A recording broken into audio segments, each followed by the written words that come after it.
ଧନୀ ହେବା ପାଇଁ କରନ୍ତୁ ମାତ୍ର ଏ ଗୋଟିଏ କାମ। ଚାଣକ୍ୟ ନୀତି ହେଉଛି ଚାଣକ୍ୟଙ୍କ ଦ୍ୱାରା ରଚିତ ଏକ ଧର୍ମ ଗ୍ରନ୍ଥ, ଯାହାକି ମନୁଷ୍ୟକୁ ଜୀବନର ପ୍ରତି ମୁହୂର୍ତ୍ତରେ ସଠିକ୍ ନିଷ୍ପତ୍ତି ନେବାର ଶିକ୍ଷା ଦେଇଥାଏ। ଏହା ବ୍ୟତୀତ ଜୀବନକୁ ସୁଖମୟ କରିବା ପାଇଁ ଏଥିରେ ଚାଣକ୍ୟ ଅନେକ ନୀତି ବର୍ଣ୍ଣନା କରିଛନ୍ତି।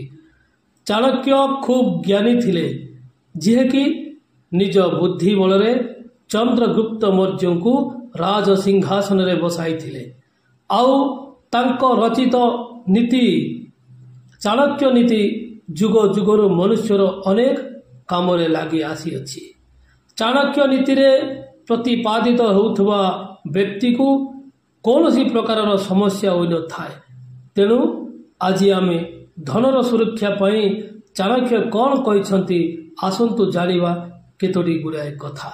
ଆଚାର୍ଯ୍ୟ ଚାଣକ୍ୟଙ୍କ ଅନୁସାରେ ମନୁଷ୍ୟକୁ ଧନର ସଞ୍ଚୟ କରିବା ଉଚିତ, କାରଣ ଯେଉଁ ବ୍ୟକ୍ତି ଖରାପ ସମୟ ପାଇଁ ଧନ ସଞ୍ଚୟ କରିଥାଏ, ସେ ଖୁବ୍ ଜ୍ଞାନୀ ଭାବରେ ପରିଗଣିତ ହୋଇଥାଏ। ଭବିଷ୍ୟତରେ ତାକୁ କେବେ ବି ସମସ୍ୟାରେ ସାମ୍ନା କରିବାକୁ ପଡ଼ିନଥାଏ। ଆଚାର୍ଯ୍ୟ ଚାଣକ୍ୟଙ୍କ ଅନୁଯାୟୀ ମଣିଷ ସଠିକ୍ ଉପାୟରେ ଧନର ଅର୍ଜନ କରିବା ଉଚିତ, କାରଣ ଧନ ଅର୍ଜନ ପାଇଁ ଯଦି ଶତ୍ରୁର ଆଗରେ ପଛରେ ବୁଲିବାକୁ ପଡ଼େ, ତେବେ ତାହା ଆଦୌ ଉଚିତ ହୋଇନଥାଏ ଏବଂ ସେହି ଧନର ମହତ୍ଵ ରହେ ନାହିଁ। ଯେଉଁଠି ମନୁଷ୍ୟକୁ ସମ୍ମାନ ମିଳେ ନାହିଁ ଏବଂ ଯେଉଁଠି ମନୁଷ୍ୟର ବଞ୍ଚିବାର ଠିକଣା ଏବଂ ରୋଜଗାରର ପନ୍ଥା ନାହିଁ, ସେଠାରେ ରହିବାର ନିରର୍ଥକ ଅଟେ। ଏହା ବ୍ୟତୀତ ଯେଉଁଠି ସମ୍ପର୍କୀୟ କିମ୍ବା ମିତ୍ର ନାହାନ୍ତି, ସେହି ସ୍ଥାନ ଛାଡ଼ିଦେବା ଉଚିତ କିମ୍ବା ସେହି ସ୍ଥାନରେ ରହିବା ଉଚିତ ନୁହଁ। ଆଚାର୍ଯ୍ୟ ଚାଣକ୍ୟଙ୍କ ଅନୁଯାୟୀ ଧନ ଅର୍ଜନ କରିବା ପାଇଁ ମନୁଷ୍ୟର ଲକ୍ଷ୍ୟ ରହିବା ଆବଶ୍ୟକ। ଏହା ବ୍ୟତୀତ କେବେ ବି ମନୁଷ୍ୟକୁ ନିଜ ଲକ୍ଷ୍ୟ ସମ୍ବନ୍ଧରେ ଅନ୍ୟ ସାମ୍ନାରେ ବଖାଣିବା ଉଚିତ ନୁହେଁ, ନଚେତ୍ ଏହା ଉପରେ ସମସ୍ୟା ଆସିପାରେ। ଚାଣକ୍ୟଙ୍କ ଅନୁଯାୟୀ ବ୍ୟବହାରରେ ଲାଗୁନଥିବା ଧନ କୌଣସି ଏକ ସମୟରେ ନିରର୍ଥକ ହୋଇଯାଏ। ସେହିପରି ଧନ ସଞ୍ଚୟ କରିବା ଜରୁରୀ ଏବଂ ଉଚିତ ସ୍ଥାନରେ ଖର୍ଚ୍ଚ କରିବା ମଧ୍ୟ ଜରୁରୀ ହୋଇଥାଏ। ଏହା ସହିତ କିଛି ଦାନ କରିବା ମଧ୍ୟ ଉତ୍ତମ ଅଟେ। ଧନ, ଜୀବନ, ବାସନା ଏବଂ ଭୋଜନ, ଏହି ଚାରୋଟି ଜିନିଷ ଉପରେ ମନୁଷ୍ୟ କେବେ ବି ବିଜୟ କରିପାରେ ନାହିଁ, କାରଣ ଏହି ଚାରୋଟି ଜିନିଷ ଯେତେ ମିଳିଲେ ବି ମନୁଷ୍ୟ ସନ୍ତୁଷ୍ଟ ହୁଏ ନାହିଁ। ଏହା ଛଡ଼ା ଖରାପ ସମୟ ପାଇଁ କିଛି ଧନ ସଞ୍ଚୟ କରିବା ଉଚିତ, କାରଣ ଖରାପ ସମୟରେ ନିଜ ଲୋକ ମଧ୍ୟ ନିଜର ହୋଇ ରହିନଥାନ୍ତି। ଜୀବନରେ କେବେ ବି ଅଧିକ ଭଲ ଏବଂ ସଚ୍ଚୋଟ ହେବା ଉଚିତ ନୁହେଁ, କାରଣ ଏହିପରି ବ୍ୟକ୍ତି ଉପରେ ଲୋକେ ଅଧିକ ଅତ୍ୟାଚାର କରିଥାନ୍ତି। କୌଣସି ନିଷ୍ପତ୍ତି ନେବା ପୂର୍ବରୁ ଚିନ୍ତା କରନ୍ତୁ।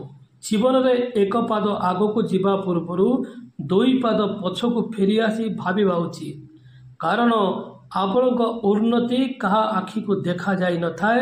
ତେଣୁ ସବୁ ନିଷ୍ପତ୍ତି ନେବା ଆଗରୁ ଥରୁଟିଏ ନିଶ୍ଚିତ ଚିନ୍ତା କରିବା ଉଚିତ।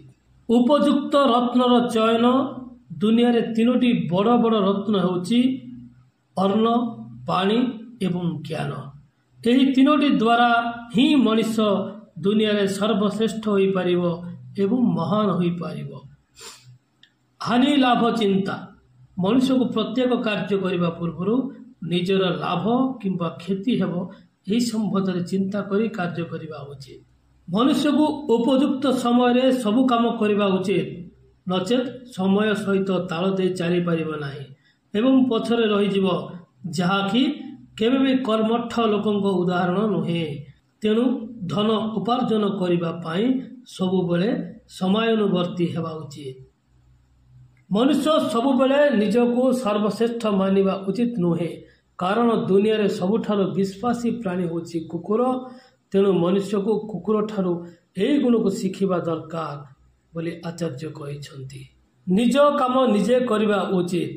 କର୍ମକୁ ଅନ୍ୟ ଉପରେ ଲଦି ଦେବା ଉଚିତ ନୁହେଁ, କାରଣ ଯିଏ କର୍ମ କରିଥାଏ ଫଳ ତାହାକୁ ହିଁ ମିଳିଥାଏ। ତେଣୁ ନିଜ କାମ ନିଜେ ସବୁବେଳେ କରିବା ଉଚିତ।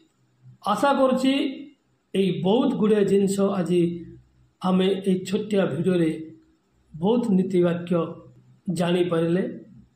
तेणु आशा करुच्ची ये भिडियोटी आपण मानकु बहुत भल लगी।